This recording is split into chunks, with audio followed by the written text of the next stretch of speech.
envejecer. Me puse una meta clara y aquí seguimos.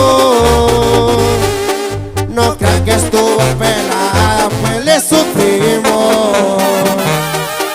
A pesar de muchas trabas en el camino, me marca para preguntar: ¿cómo estás? ¿Cómo te ha ido, mi buen amigo?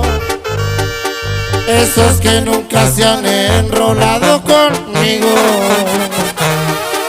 gente que no me miraba por el camino, y ahora vengo por todo